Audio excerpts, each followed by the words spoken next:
Here's the story today. In Washington, the phrase congressional recess seems to be code for anything but a break as this impeachment inquiry launched by House Democrats intensifies, along with the pushback from the Trump White House. And now, two top officials. You have Secretary of State Mike Pompeo and Attorney General William Barr. These two have become the latest high-profile names to be entangled in President Trump's attempts to get foreign governments to act on his behalf. Today, Secretary Pompeo is taking aim at Democrats who want to depose his staff in the wake of that July phone call where President Trump repeatedly urged his Ukrainian counterpart to investigate both Joe Biden and his son Hunter. And again, just a reminder to everyone, there was no evidence of wrongdoing by either Biden. Pompeo tweeted a letter that he sent to the chairman of the House Foreign Affairs Committee where he wrote the depositions are an attempt to, these are his words, intimidate and bully State Department officials, adding that he would, quote, prevent any attempts to do so. Now, the secretary's defiance comes as sources tell CNN that Pompeo was one of the people actually listening in on that phone call. And just contrast that with a little over a week ago when Pompeo claimed he hadn't even read the whistleblower complaint about that conversation. And then there is Bill Barr, the nation's top law enforcement official who reportedly has been meeting with his counterparts in Australia and elsewhere in this bid to persuade several foreign governments to help discredit the Mueller probe.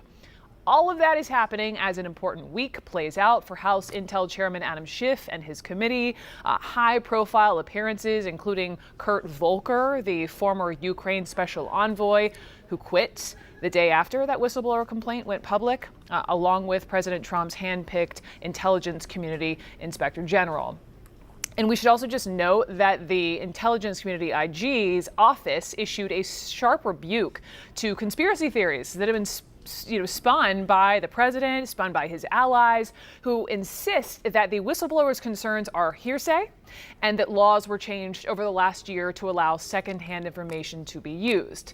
In a statement, the IG debunked all of that, saying that the whistleblower had direct knowledge of some of the alleged conduct and that, just as important, secondhand knowledge is permitted as part of any complaint. And just finally, the IG said no laws were changed to accommodate the report. Let's turn now to CNN's Jessica Schneider to talk about all the president's men. Jessica, it seems each new development in this Ukraine firestorm engulfs yet another person in Trump's inner orbit. And they all seem to be garnering questions, Brooke, and really sharing center stage in this. So let's start first with the Attorney General. Now, this is a separate issue from the Ukraine issue, but we have now learned that AG Barr did ask the president to request the help of several countries, including Australia, in what is this ongoing and previously announced Justice Department review of the early stages of the Russia investigation. Now, DOJ officials say that this ask for foreign assistance, it is perfectly appropriate. But there are some who are expressing concerns that the Attorney General is really pushing the president's agenda here. So now on to Secretary of State Mike Pompeo. We now know that he was on that July 25th phone call where President Trump pushed the president of Ukraine to investigate the Bidens. That's according to a source familiar. But in an interview more than a week ago, the Secretary of State indicated he knew nothing about that phone call. What do you know about those conversations? So you just gave me a report about a high-secret whistleblower campaign, none of which I've seen. And Secretary Pompeo has been tweeting this morning, seemingly defiant against the subpoena he was issued for Ukraine-related documents from the House Foreign Affairs Committee.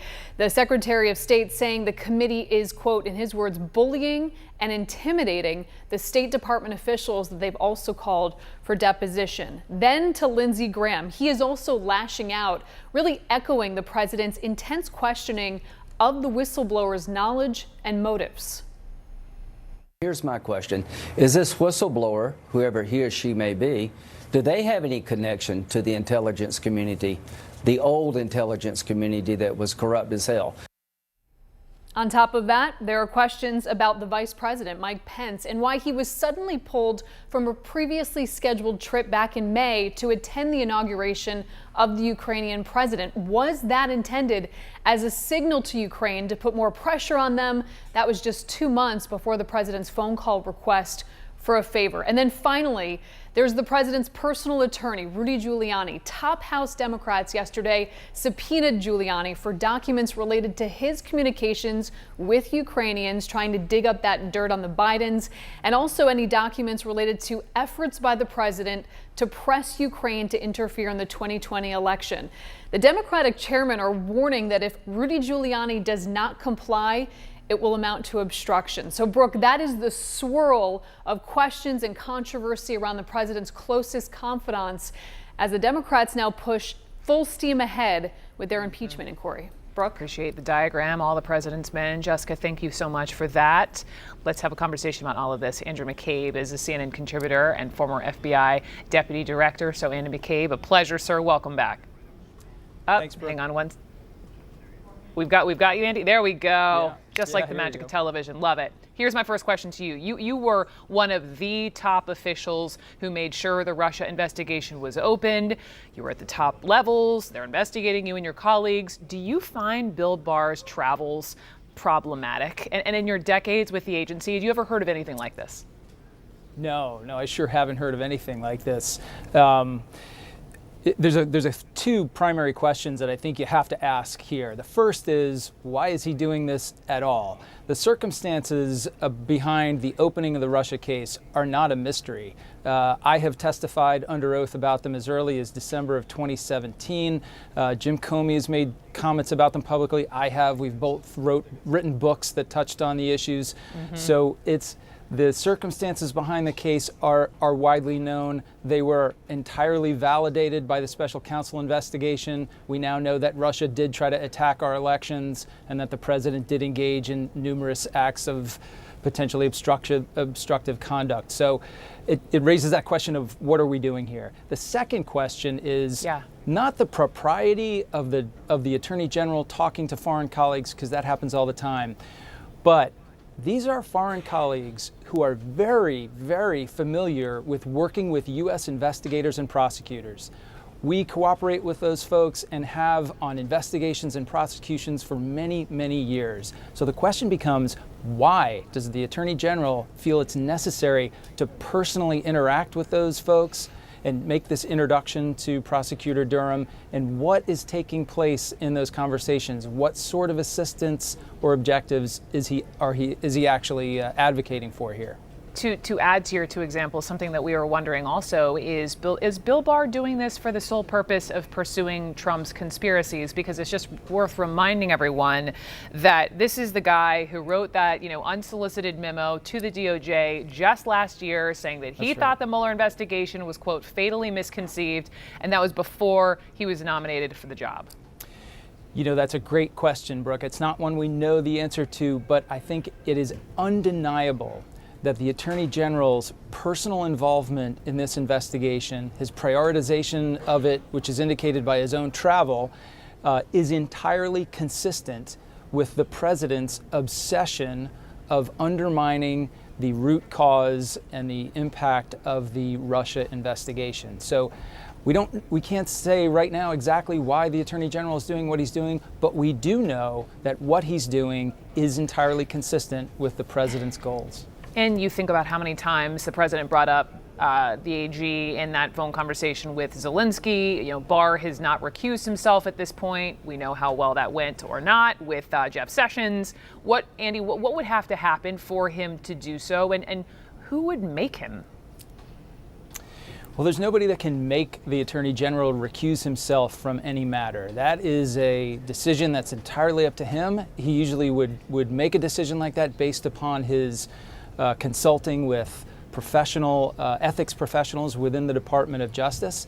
But a very valid question there, Brooke, to think, has he even considered doing so? Has he requested that sort of guidance from the ethics professionals in the department? And if so, what sort of advice has he been given? There is no question, at least in terms of the whistleblower complaint, that the Attorney General is right square in the middle of that complaint as someone who would be certainly a relevant witness, and someone whose testimony would be essential to getting to the bottom of those claims. And then I pointed this out off the top, but in this rare and public response, the Office of Inspector General, the ICIG, again, a Trump appointee, debunked multiple conspiracy theories being spread by this president and his allies in the right-wing media. And we use this word unprecedented. It feels like on a daily basis, but tell us, Andy, I mean, seriously, how extraordinary is this? It is, I'm running out of words here as well, Brooke. It is truly extraordinary. The opinion or the statement that he released yesterday is remarkable for its candor. The legal analysis, to my estimation, is bulletproof. And I would say it is another act of courage by this intelligence community inspector general, who is a Trump appointee and who no doubt knows that the things that he is saying, the positions he is taking, are probably being looked upon very negatively by the president and his supporters in the administration. But when you go through that statement, he makes it absolutely clear that it is not necessary for the complainant to come forward with a complaint based only on first-person information, but that the complainant in this case indicated that they had both first-hand information and second-hand information. And then he says in a very kind of deft way that his own analysis, his preliminary review of the credibility of the complaint, involved talking to people with first-hand knowledge. So I think what that tells us, Brooke, is that the ICIG is kind of telegraphing here that there are witnesses that he spoke to with first-hand knowledge who confirm the allegations in this complaint, and that is that's a very substantial revelation.